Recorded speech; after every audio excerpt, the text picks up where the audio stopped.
Et ces signaux lapidaires témoignent d'une période plutôt médiévale, donc on pense que ce serait certainement du réemploi de pierre. Marche qui a été usée. Exactement, est-ce que ça a été usé par un cheval? Je sais pas. Et t'as la référence. Et oui, la clé du château. Et on n'a pas les mêmes niveaux non plus. On a un bâtiment légèrement plus bas. Et c'est là qu'on voit que les bâtiments ont été construits à des époques différentes. Ah. Et donc du coup... un lieu de culte, attention. Ah, la chambre des gens, ça fait sans passer par l'extérieur. Et du coup, t'as pas tout vu, parce qu'on a encore une petite surprise dans cette cuisine. On a vraiment les deux niveaux, enfin, le premier étage. Là, nous sommes dans l'escalier qui est inscrit au monument historique. Ça, c'est la seconde chambre que nous avons restaurée et qui est donc une chambre de noces. Ah oui, donc un uniforme. Bonjour Marianne. Bonjour Mathieu. Merci de m'accueillir de nouveau ici à Saint-Poix, dans le Manche. Sous le soleil cette fois. Effectivement, pour ce magnifique château du XVIIIe siècle, mais je crois qu'il y a une base XVIIe. Exactement, on pense qu'il est, la façade est 18e, mais on pense qu'il est beaucoup plus ancien. D'ailleurs, je me permets de te montrer, on a sur cette façade-là des signaux lapidaires. Ouais, la dernière fois, on le voyait pas la dernière fois, la luminosité était trop faible. Et ces signaux lapidaires témoignent d'une période plutôt médiévale, donc on pense que ce serait certainement du réemploi de pierre. C'est vrai que, oui, certainement, ça c'est une très bonne hypothèse. Donc les marques lapidaires, ce sont des marques de tailleurs de pierre. Donc l'hypothèse la plus courante, plus commune, c'est pour se faire payer en fait, tout simplement. Et là c'est étonnant parce qu'on l'a vraiment sur toute cette aile-là. C'est ça, et pas ailleurs. Maintenant Mathieu, je t'invite à monter si tu veux bien. Oui. Mais avant, je voulais qu'on prenne le temps quand même de regarder la façade, ouais, la façade en kit. Mouvement classique. Exactement. Triangulaire, en haut. Il va y avoir un écu d'ailleurs, un blason. Certainement, il a dû être recouvert à un moment donné. Et il y a une super date, surtout le 1759, qui correspond à un mariage ici au champ. Ah oui, donc souvent il y a des modifications, des agrandissements, des changements, des remaniements. Exactement. Tiens, on a l'impression aussi même là-bas, tu viens là un peu. Donc 1759, et ça correspond également à un mariage. Donc t'as tout compris, ça s'est agrandi avec les mariages successifs dans la famille dorée de Saint-Poix. C'est bien, on voit même qu'il y a des armes. J'ai vu assez rapidement, il y a des armes qui ont été bûchées, c'était à la Révolution. Oui. Il y a des écus ici. Exactement. Avec la couronne royale qu'on aperçoit. Et un blason entre la date, entre les deux dates. Le blason de la famille dorée, certainement. Ça, c'est bien, ce genre de traces. Là, moi, j'adore regarder les détails. Tu me disais que toi, t'aimes bien. Bah, moi, pareil. Tout à fait. On y passait vraiment du temps. Et en parlant de détails, il y en a plusieurs à te montrer également. Déjà à la porte. Une marche qui a été usée. Exactement. Est-ce que ça a été usé par un cheval? Je sais pas. Oui, t'as la référence. Et oui. Et la référence, c'est que, je sais plus dans quel château, mais la propriétaire rentrait avec un cheval dans sa chambre. Et donc, on a l'usure. Sur les marches de l'escalier. C'est pas ici. Et non. Et un autre détail, tu l'as vu la dernière fois. Je devrais, moi, la montrer. La clé du château. Et la petite anecdote, c'est qu'au départ, on n'avait pas d'autres serrures ouvrables. Et donc, je me baladais avec ça dans mon sac à main. Ça devait faire un bon coup, hein. Tout à fait, une brique. Et la porte était vraiment d'origine 18e, je pense. Oui. Et on a des décors typiques 18e au niveau des pannes. L'escalier, je pense qu'on en parlera après. Tout à fait. Sur le film, tout en granit. Et ici, on voit qu'on est sur une ouverture traversante qui va d'une cour, de la cour d'apparat vers la cour de la ferme. Continue. Magnifique. Avec monsieur. Avec monsieur. Le propriétaire. Salut Mathieu. Salut. Et puis Altesse. Votre Altesse. Son Altesse. Son Altesse, oui. Compagnon. Bonjour Thomas. Avec qui on a entrepris ce Salut projet Mathieu. fou. Enfin, on se rencontre. Enfin, il faut des absents. Ouais, c'est ça. Moi, je travaillais malheureusement. Donc, Et moi, ce qui m'interpelle ici, en fait, c'est la configuration en rue. Donc, c'est typique des Malouinières, je crois, hein, Saint-Malo. Mais qu'on n'a pas le côté symétrique.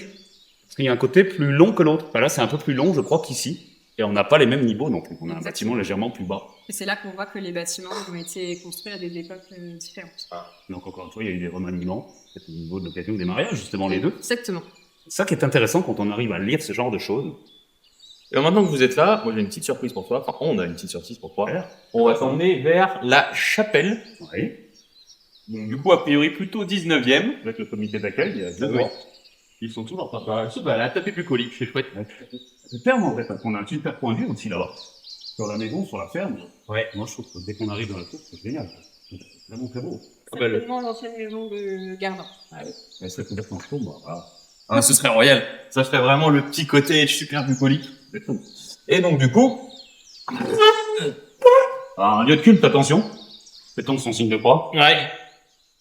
Allez, venir entrer. Ah ouais, donc elle avait pas que... Ah d'accord, donc oui, elle la découvre vraiment. C'est un peu chaud, parce que quoi, je l'ai pas montré. Ce qui est joli ici aussi, c'est qu'on a le reflet des vitraux qui sont encore présents. Je vois qu'il y a un manque, mais en fait, je m'aperçois qu'il est là. Il a été déposé. Ouais, juste ici, pour éviter des tons, justement, pour éviter des casses. On l'a laissé là pour l'instant, jusqu'à ce qu'on puisse le remettre comme il faut. Je comprends. Et là, je suis parce que j'avais voir un escalier à vis assez étroit.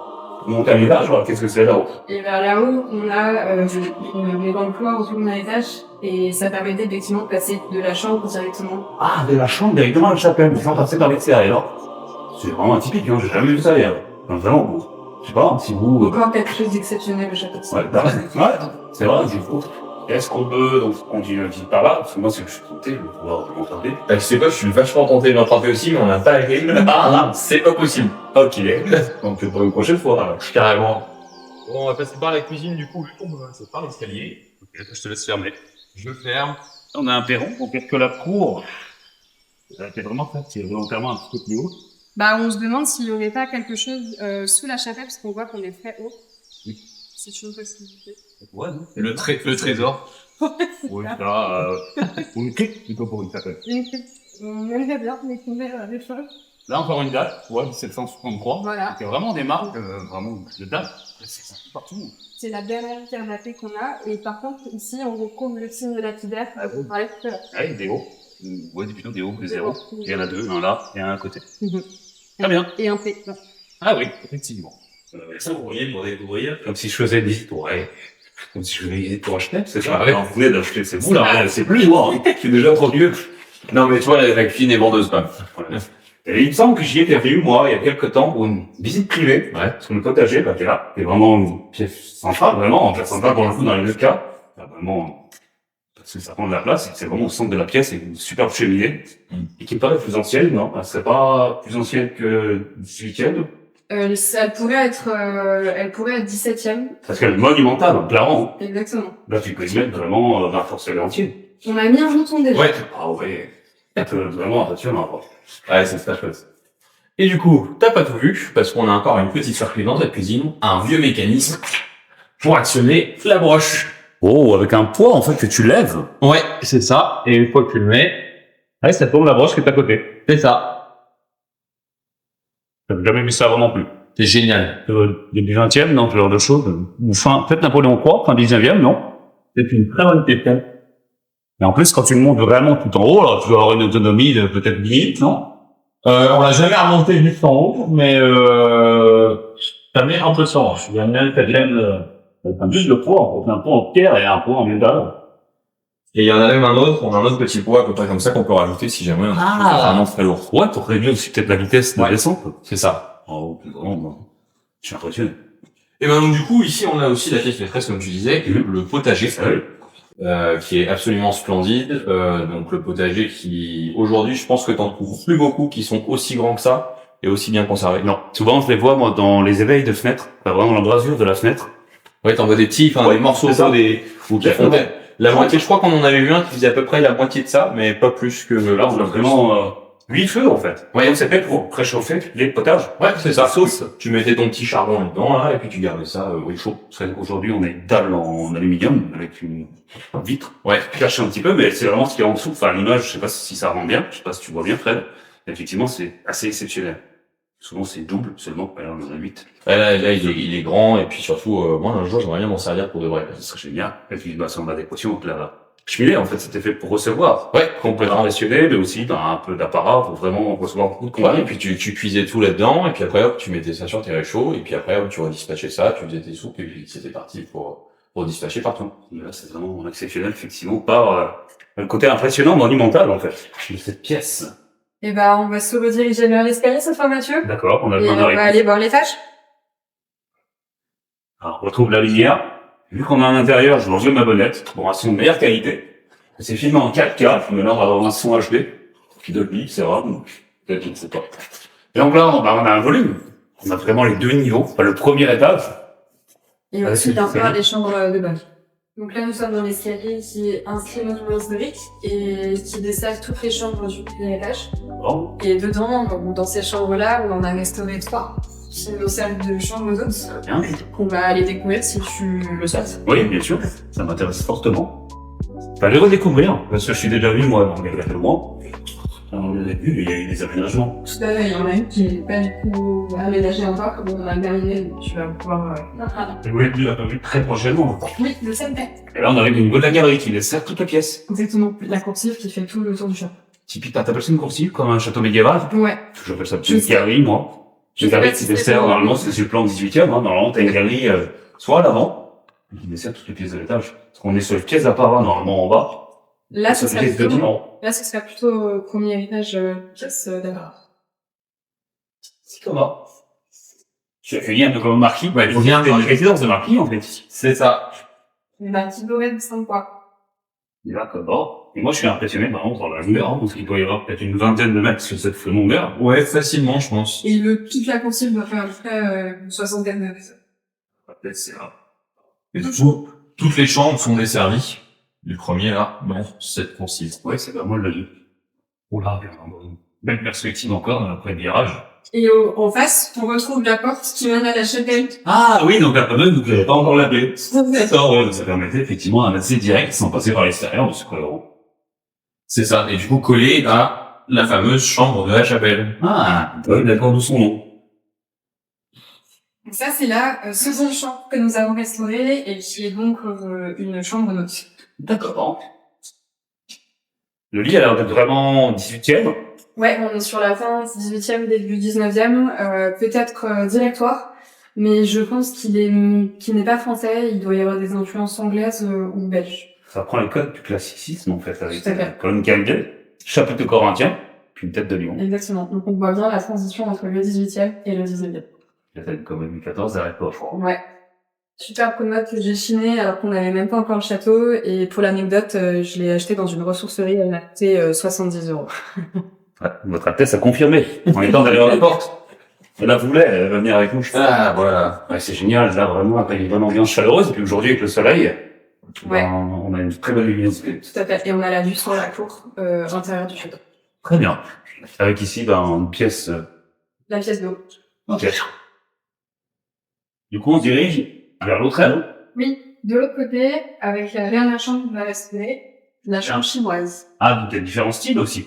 Alors, on est resté sur un style 18e, et cette fois, on voulait plus quelque chose qui inspirait le voyage. D'accord. Oui, c'est une bonne idée, ça, j'avais pas vu. Tout à fait, et justement, on a un très beau lit qui permet... Ah oui. Donc ici, t'as un superbe lit chinois, et on a construit toute la décoration de la pièce autour de lit. Ah oui, effectivement, d'accord. Tu vois, ce sont des chinoiseries qui reprennent un petit peu l'idée des chinoiseries de la fin du XVIIIe siècle, Oui. puisque l'orientalisme était très tendance. Ouais, effectivement, ça, on l'a un peu oublié. Et moi, j'adore les parquets, Ouais, avec des planches bien épaisses, bien larges. c'est ça. Typique 18e. Là, t'as un vrai parquet à échelle, et c'est pareil, c'est assez rare d'en retrouver actuellement. Bon, vu que la chienne a chaud, on va ouvrir un petit peu la fenêtre. Votre Altesse, c'est vraiment, même le matériel, j'ajoute aussi, on fait des pauses. Et là, on a une des plus belles vues de toutes les chambres qui Oh. donne directement sur l'étang. Ah oui, c'est pour ça que le salon a été mis là avec Ouais. des bergères. Et là, pour en profiter avec un petit livre.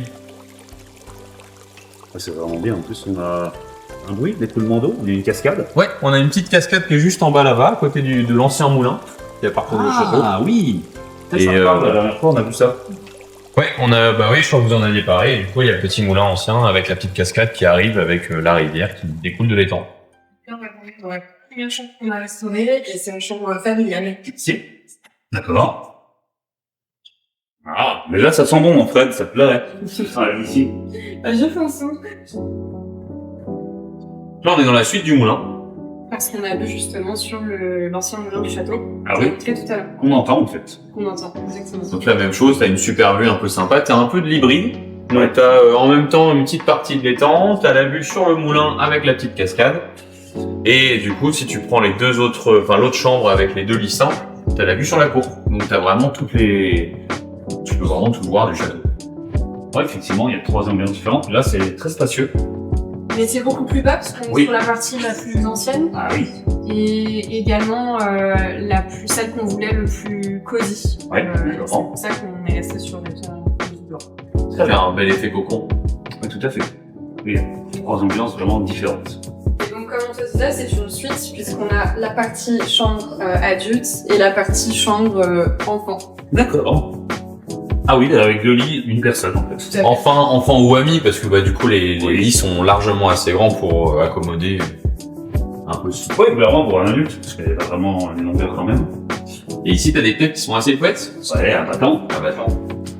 J'ai toujours rêvé de l'ouvrir, parce qu'on n'a pas la très mode, donc tu vas poigner au milieu. Tu veux essayer? Je la ferme alors. Tu veux la faire. Mais c'est vrai que c'est une sensation particulière. On va pas la pousser à fond. C'est ça. Ok, donc c'est plus simple d'utilisation en fait. C'est vraiment typiquement 18ème. Ça me paraît même plus cohérent finalement que la poignée, c'est plus logique d'utiliser ça. Ouais, clairement. Et pour finir, on a une belle petite surprise, une super découverte qu'on va te laisser faire, qui est juste D'accord. ici, passe les portes et va découvrir. Alors, je vais voir ça m'intéresse. Ah oui, donc un uniforme belge, a priori, non? Certainement. Si c'est la brigade Piron, moi j'ai des gens qui me suivent, qui sont belges justement, donc je vais essayer de me renseigner. Et bah écoute, c'était l'uniforme qui appartenait à l'ancien propriétaire du château et qui a fait le débarquement en Normandie lors du D-Day. Waouh, ils ont débarqué à Ouistreham en Tout à août. fait. Et là, du coup, il y a des gens que ça va vraiment intéresser. Parce que j'ai vraiment des amis même qui sont belges et qui rendent hommage. Et moi, je suis invité tous les ans à Ouistreham pour leur rendre hommage. Là, c'était une très belle découverte. Et ben on savait que tu serais sensible et que ça te plairait. Merci Marianne. Merci à toi aussi et Thomas. Et ben, je vous dis merci pour votre invitation. Merci à toi Mathieu d'avoir pris le temps. Et ben oui, et merci de m'avoir accueilli. Et je vous dis à bientôt. Très bientôt. Et moi, je dis à tantôt parce que je peux pas tout.